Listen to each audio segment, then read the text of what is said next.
खोर्धा जिला मोरामुरी पंचायत आम आसिक पांडराशुणी माँ पीठ आसिक पहुँचलु। आपण मैंने जो जगहटी आपण मैंने देखुं ये जगहटी बहुत पुरातन कालू ये माँ पूजा पाँच पूजा पाँच तार महत्व कौन एवं एठाकार परिवेश कौन एठार कि सब पूजा एवं पर्वपर्वाणी पालन करा जाए आम नना को पचारि बुझा से कौन कह आपन परिचयटा। मो ना श्रीहर्ष सुआर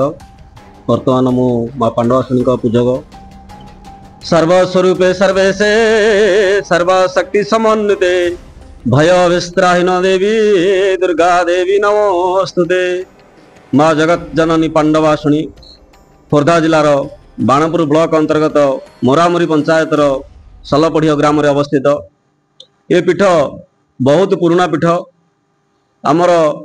किंवदंती अनुसार जितेबाला पंचपांडव माने अज्ञात वनवास करुले से समय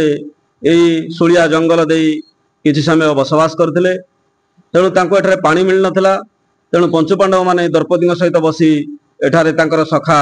भगवान श्रीकृष्ण को ध्यान करते। वर्तमान माँ मंदिर पछपार्श्व पत्थर चट्टाण उपरे पानी अच्छी जोटि अर्जुन तीर मारी आम गुप्त गंगा बोली मानुचु एवं से पानी की पंचपांडव मैंने जिन रही से व्यवहार करते। किछि वर्ष रहिला परे बणर जो कंध शबर माने प्रथम माँ को पूजा करते एवं कंध शबर जात गोटे वैशिष्ट रही से गोटे जगह बेसी समय रही पारती ना तेणु से जिते जगह छाड़ी जावाक बाहर से माँ को नेबाई धारुआ अस्त्र से खोली किंतु माँ को शून्यवाणी होता जे नाई तमें चली जाओ मुझे अच्छी आगक मोर एठारे अनेक कार्यक्रम अच्छी तेणु माँ ये रहीगला एवं बणर कंध शबर मैंने पलैले। यही किछि वर्ष पर माँ को स्वप्नादेश अनुसार आमर जेजेबापा जी कि श्रीवत्स सुआर आज को प्राय 150 वर्ष तलू माँ को पूजा अर्चना कर आश्विन मसरे से पूजा करा जाउची एवं नवरात्र पूजा करा जाउची बासंतिक दुर्गा पूजा जहाँ आम कहे यही भाव में माँ को सम्यक कार्यक्रम चालू रही।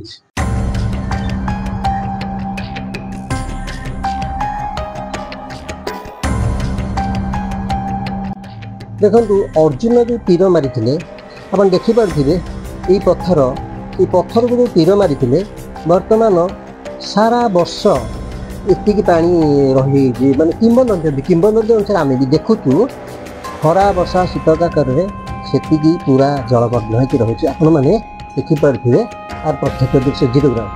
आपण मैंने विष्णुकर मंदिर अच्छी आपण मैंने देखिपारे आम बर्तमान ये प्रवेश द्वार जो अच्छी विष्णुकर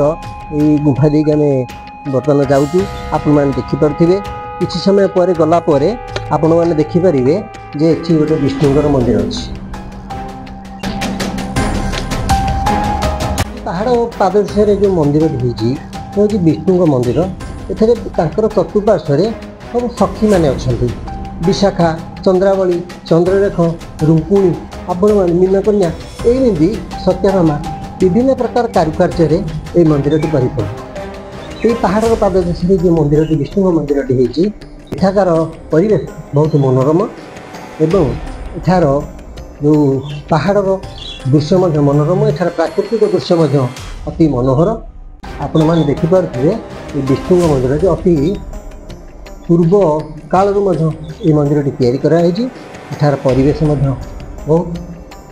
उच्चकोटी एवं प्रशस्त। सानू रणा सहित विपिन प्रराज ओडिशा न्यूज।